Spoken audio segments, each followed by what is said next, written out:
Estamos aqui de novo para mais um episódio do NextPod, um local, um espaço especial para dar visibilidade aos membros, aos presidentes, a todo mundo, toda a atmosfera, toda a comunidade dos membros do Nexus. Como vocês sabem, nós somos uma comunidade de empresários, uma comunidade focada em desenvolver, em fazer com que os empresários que são nossos membros possam crescer, possam ter um ambiente saudável de desenvolvimento e de crescimento das suas empresas.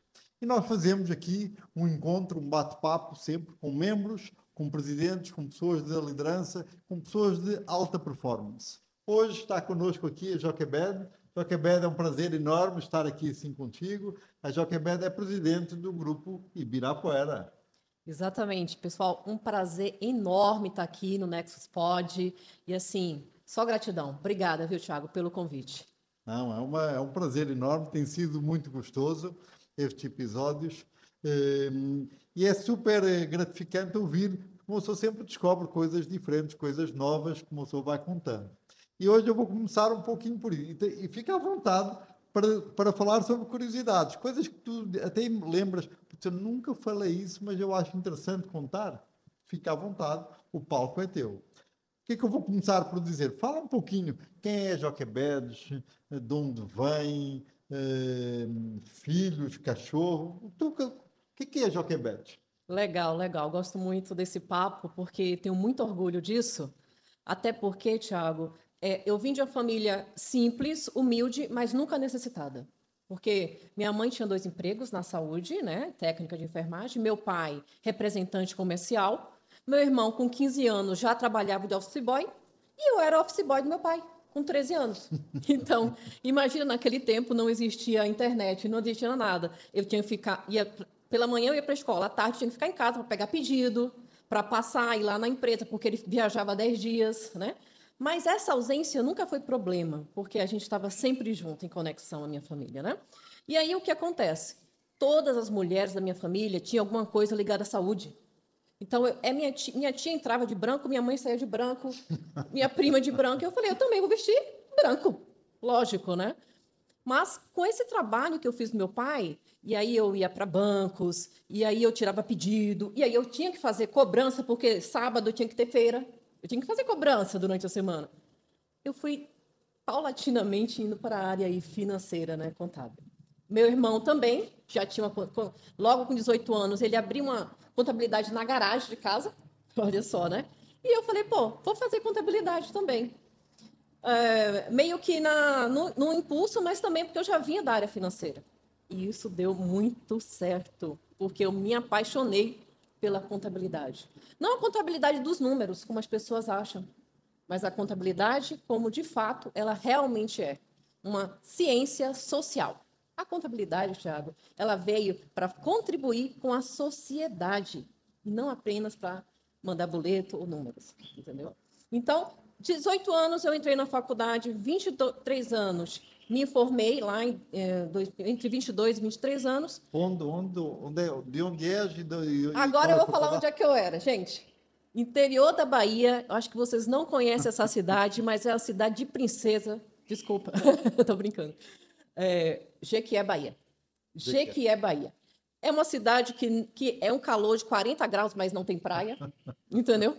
E também está longe do frio de Vitória da Conquista. Ou seja, somos na Caatinga mesmo. O negócio lá pegava fogo. Mas aí o que acontece? Nesse intervalo que eu terminei a minha faculdade, estava tendo a Ambev, né? Tava a Brahma Antártica, existia a Brahma Antártica, e elas estavam se fundindo. E aí virou Ambev. E eu falei, pô, eu vou fazer uma seleção, sabe por quê?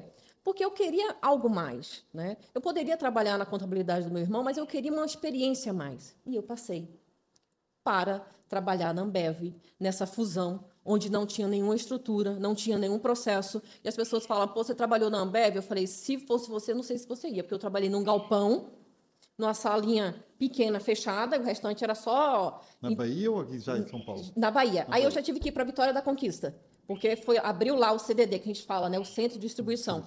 Só que o Centro de Distribuição era apenas um galpão lá, fechado, velho, com muita poeira, empilhado, com muita cerveja empilhada, e eu ficava numa salinha, né?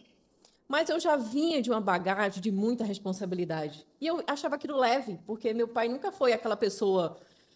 Meu pai sempre foi uma pessoa presente, mas cobrava. Só para te dizer uma coisa, uma vez eu peguei um dinheiro, ele falou, vai sacar dinheiro, tinha que sacar dinheiro, né? Para pagar. E aí eu dei para ele o dinheiro desarrumado, tipo assim, uma cabeça para lá, outra para cá, sabe? Não. Ele falou, o que é isso? Eu falei, dinheiro. Ele falou, não, isso aqui é uma bagunça. Você vai arrumar esse dinheiro cabeça por cabeça, porque é assim que a gente... Então, assim, eu sempre vi meu pai muito organizado nesse sentido. E aí, meu treinamento na Ambev foi...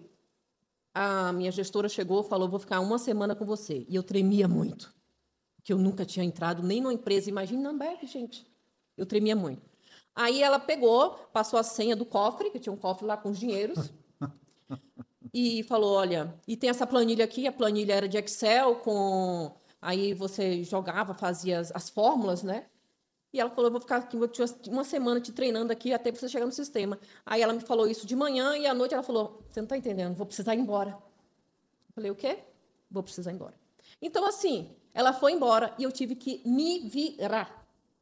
Eu tinha que fazer pagamentos com aquele dinheiro do cofre, eu tinha que contratar algumas pessoas, eu tive que aprender aquela planilha de Excel. Acho que eu fiquei uma semana, ela não me treinou, não, mas eu fiquei uma semana estudando aquela planilha. Excel, eu copiava as fórmulas de Excel para me entender o que estava acontecendo. Tem que se virar, não é? Parece piada, né? Uma coisa dessa, né? Mas aconteceu e deu certo. E aí, depois de 6 anos, né? Aí veio a Ultragaz, instalar também lá em Vitória da Conquista, e aí ela já me chamou para... Eu fiz uma seleção e fui chamada para gerenciar a parte financeira do centro de distribuição, agora de gás, né? Botijão Azul. Fiquei mais alguns anos, até que eu vim para São Paulo. E assim, tudo isso, Thiago... E veio para São Paulo por quê? O que foi São Paulo? Por quê? E aí eu vim para São Paulo, por quê? Porque eu casei na Amor? Bahia. Eu casei na Bahia, mas meu marido é paulista, né? Ele é filho único. E ele teve que vir para cá para cuidar dos negócios, porque ele cuidava à distância, porque ele fazia faculdade lá de agronomia, e aí ele teve que vir. Ele já trabalhava com imóveis, né? E ele veio para cá, a mãe dele adoeceu, tal, a gente veio para cá, ele também precisou fazer um tratamento. Mas eu vou te falar uma coisa, que a minha maior faculdade, Thiago, isso aí eu não tenho nenhuma dúvida, foi com os meus pais. Né? Então, quando eu penso em contabilidade, em ajudar pessoas, a minha vida inteira eu vi meu pai ajudando pessoas. Não importa quando. Até hoje minha mãe me liga, filha, fulano está precisando de um exame, você não tem algum dinheiro? Vai sobrar algum dinheiro aí hoje? Esse mês, porque eu já ajudei tal, esse mês eu não vou ter. E aí várias pessoas já ligando, tipo, obrigado pela cadeira de roda, obrigado por marcar o exame. Ah, Diogo, fala com seu pai, obrigado por aposentar. Meu pai aposentou milhares de pessoas sem ganhar R$1. Então, isso eu vim com essa bagagem e eu não posso fazer diferente. Eu tenho que fazer melhor. Né? Se eu tenho orgulho deles e eu sei que eles têm orgulho de mim, é pela parte social que a gente entrega no nosso trabalho. Legal, que legal mesmo. E me fala, para nós conseguirmos falar de todos os temas que queremos falar no período curto que nós temos. Hoje, como é que se chama a tua contabilidade? Como é que chegaste à contabilidade? Como é que decidiste empreender? É fácil empreender? Ufa! Olha, se tem uma coisa que não é fácil no Brasil é empreender, né, Thiago? Não é fácil. Mas a gente consegue se a gente tiver persistência. Quando eu vim para cá, para São Paulo, eu trabalhei em algumas contabilidades grandes, não me adaptei porque já te falei que o meu foco era o social. Eu não conseguia ver as pessoas sem o planejamento tributário, pagando mais imposto e você não fala nada. Porque cada contabilidade grande, cada um cuida de um setor. Não é? Tipo assim, você dá um pitaco no setor do outro, tem um superego ali também. Peraí, ainda vem cá, eu tenho 30 anos aqui de carreira, você está chegando com um mês, você vai dizer o que eu tenho que fazer? Então, para mim, era complicado aquilo. E aí, na pandemia, aí eu falei, não quero trabalhar assim. Comecei a trabalhar na Faria Lima, numa empresa mais voltada ali a controller, né? E na pandemia, eu falei, eu vou botar minha contabilidade. Mas assim, eu achei que a pandemia ia durar o quê? 1 mês, 2 meses? E aí durou o quê? 2 anos. 2 anos, pessoal. 2 anos. 2 anos para começar a retomar. Né? Mas eu nunca desisti do meu propósito e isso foi o legal. E assim, eu não quis uma contabilidade, não é desmerecendo, mas eu não queria botar a contabilidade como a minha família botou há 20, 25, entendeu? 10 anos atrás. Não, eu tinha que ser parceiro. Então, eu falo que a minha contabilidade, eu tenho orgulho disso, é consultiva.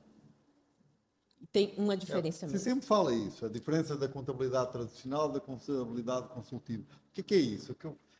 Me explica, em poucas palavras, resumidamente, para todo mundo entender qual é a diferença entre uma coisa e outra. Porque as pessoas querem contabilidade, isso elas precisam.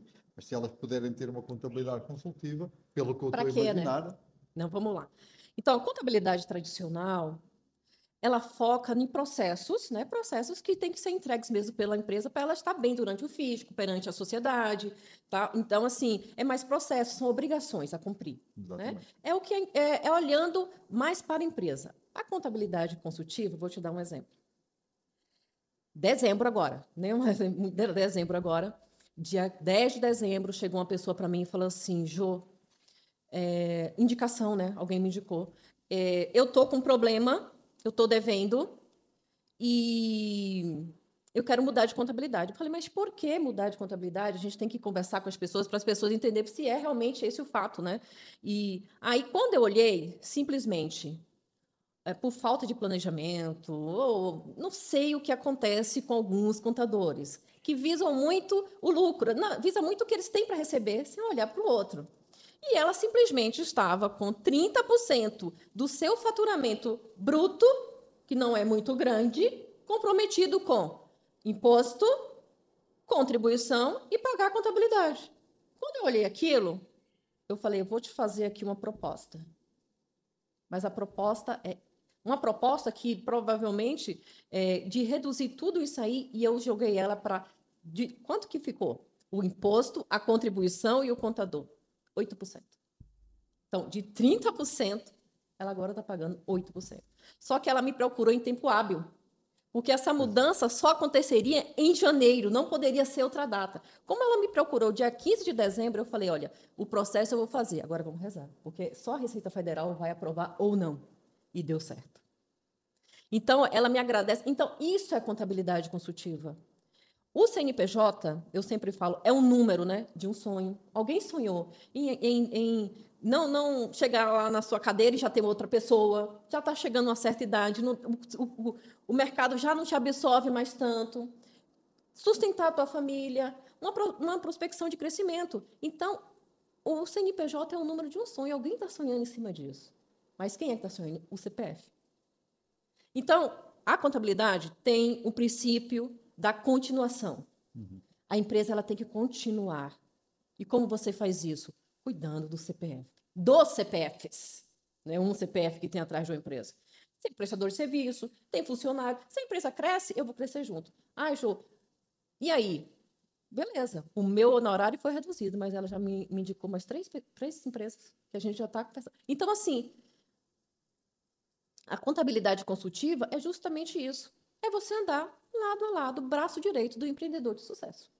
Não tem outro explicativo. Muito legal, muito bom. É sempre interessante ouvir e realmente eu acredito que haja diferença de modelagem em qualquer negócio, de você saber fazer e ser consultivo e de ser realmente entender o negócio do outro e buscar as melhores soluções para o outro. Mas eu quero falar sobre o Nexus. Como é que você chegou ao Nexus? Como é que é essa história do Nexus dentro da tua empresa? Como é que eles se relacionam?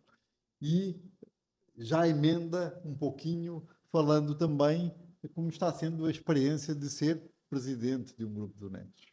Legal, hein? Eu encho minha boca de, sabe? Toda vez, toda reunião eu paro e falo, gente, vocês entendem o que é o Nexo, gente? Vocês entendem? Porque, na realidade, primeiro, eu recebi um e-mail seu, Thiago, e aí eu recebi um e-mail e falei assim, isso é golpe, isso não existe. Porque depois, era tipo na pandemia, meio assim, sabe? E você estava querendo formar um grupo, eu falei, sai fora, isso é um golpe, estou fora.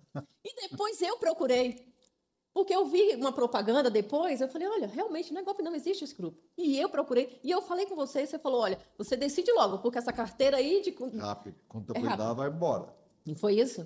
E o interessante, o Nexo para Joquebed, me fez abrir portas aqui na minha cabeça. Porque quando você trabalha sozinho, você fala, pô, o outro tem mais capacidade, o outro está mais preparado. E aí, quando você chega no meio de pessoas que estão passando as mesmas coisas com você, né? Que têm problemas bem correlacionados, e você vê que as pessoas estão, assim, luta para crescer, para fazer diferente, e você também está na mesma margem, você fala, não, eu estou na margem, mas eu quero crescer. Para me crescer, eu tenho que desbloquear a minha mente. O Nexo me desbloqueou em várias coisas. Falar mais da minha empresa. Como eu vou nos congressos de contabilidade, seja de mulher, seja de homem, esses dias eu fui em um, tinha 300 mulheres lá. 300 mulheres. Como se você destacar no meio de 300 mulheres? Foi o Nexo que me ensinou.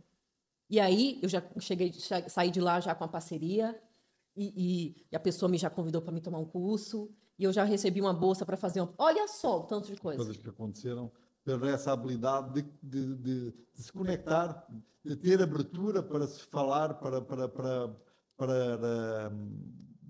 se conectar, não é? Para se conectar. É expandir, cara, é expandir. Abrir portas. Abrir portas, porque primeiro você tem que destravar sua mente. E o Nexus faz isso, destrava sua mente. E se você fala de uma coisa toda semana, convive com as pessoas, isso facilita você ter parceria, porque você está convivendo com a pessoa, está vendo que a pessoa também é confiável, que a pessoa também está buscando crescimento. Então fica mais fácil para você crescer, entendeu? Então isso é essencial. E assim, o fato de você falar toda semana da sua empresa, você não convence os outros, não, você convence a si de que realmente você está no caminho certo, cara. Sério, eu sempre falo isso. E até meu marido agora ele falou: não, realmente, tudo que você está falando é verdade. Porque ele já foi em algumas reuniões. E na última reunião, eu falei: o Nexus não é só negócio, o Nexus é você aprender a falar de si, você falar da sua empresa. É uma conexão com você mesmo. Aí ele: caramba, é isso mesmo. Aí eu falei: é só assim para me te convencer, né? E para minha empresa? Fiz negócios? Claro, fiz negócios. O que eu investi no Nexus? 5 vezes mais eu recebi de volta. E recebo, né? Então, a minha empresa cresceu, a minha empresa tem força, eu sei falar do meu trabalho, eu sei também ouvir as pessoas, até porque, Tiago, vou te falar, eu só gosto de gente ligeira. Mas só que o mundo não é feito de ligeiro. O mundo não é feito de ligeiros. É feito de um grupo de pessoas. Tem os ligeiros, tem os menos ligeiros, entendeu? Então, eu não gostava muito de pessoas que trabalhavam diferente de mim. E eu aprendi justamente aí na liderança que a diferença faz diferença. A gente precisa de pessoas de todos os níveis, né? De todas as formações, para que a gente cresça em conjunto. Então, a liderança para mim foi muito especial. Também, assim, algo que eu estou acabando a liderança agora, né, em fevereiro, mas, assim, o vínculo que eu fiz lá no grupo ficou muito forte, né? O nosso grupo hoje é um grupo forte. Eu falo, graças a Deus, que eu trabalho com pessoas melhores que eu, amém. Né? Sempre gostei de trabalhar com pessoas melhores que eu. E lá eu trabalho. E a gente vai crescendo junto. E aí vem aí uma nova formação de liderança, que eu vou estar também apoiando 100%. Então, assim, eu só falo, assim, às vezes o povo fala exagero, não é exagero. Se você achar que é exagero, vai lá conhecer o Nexus, por favor. Aí você vai ver que realmente vale muito a pena. Que maravilha, ó. Não tem coisa melhor do que ouvir isso para quem criou, para quem inspirou o Nexus de ouvir. E o que é interessante é que, principalmente com pessoas que se encontram no Nexus, que veem que realmente o quanto o Nexus foi importante, você vai descobrindo áreas diferentes de benefício a cada dia. Não é? Uma pessoa encontra que realmente as pessoas acabam fazendo-se, desenvolvendo em coisas que não está na proposta de benefícios, de valores do Nexus, mas são vantagens que de facto uma pessoa vai encontrando. Com certeza. Então, agora que você já está treinada de fazer pitch e de ser a líder do Ibirapuera, eu quero que você olhe ali para a tua câmara com foco de presidente, de mandona, e diga para a equipe, passa a mensagem para eles que você quiser, seja de alegria, seja de desafios, seja de estratégia para 2025, seja de amor, se você quiser. É a sua mensagem, é o seu 1 minuto de conversa com a sua equipe, com a Câmara, só para eles. Então, né, eu queria dizer para o grupo Ibirapuera como foi importante estar na liderança, estar presidindo, porque eu conheci mais cada um de vocês, mas o mais importante é que servir como presidente, olha só, servir como presidente, não é o cargo, mas é estar mais próximo de você. Quando tem um problema, você vem falar comigo, aí eu vou dar aquela intermediada, né? Vamos lá, calma, espera um pouco. Nem sempre eu fui assim, mas eu aprendi a ser assim, inclusive com as diferenças, tá? Então, a liderança foi muito bom para me saber servir o outro. Né? E assim, isso não vai terminar nunca, né? Porque isso é apenas um cargo. Eu vou continuar servindo o Nexus onde precisar, seja no Ibirapuera, seja em outro lugar, não importa. E assim, obrigada pelo apoio aí dos EPs, pelo apoio dos membros. Sim, sem vocês, pelo amor de Deus, não existe Nexus, não existe presidência. E assim, vocês contribuem muito, muito, e contribuem e continuam contribuindo para o meu profissionalismo. Muito obrigada. Sem falar, vou falar do amor agora, sem falar das relações maravilhosas das amigas, irmãs que eu faço, meus queridos. E, assim, não é só no Ibirapuera, tá? Os Nexus como um todo, assim, eu abraço muito vocês. Muito obrigada. Que maravilha, muito bom. Maravilhoso. Gente, por isso é que faz sentido nós gravarmos e estarmos aqui com várias pessoas do Next, ouvir estas histórias maravilhosas, ver o quanto as pessoas realmente se encontram. Porque o Next é uma comunidade onde realmente as pessoas se ajudam umas às outras, onde juntas querem ir mais longe do que sozinhas.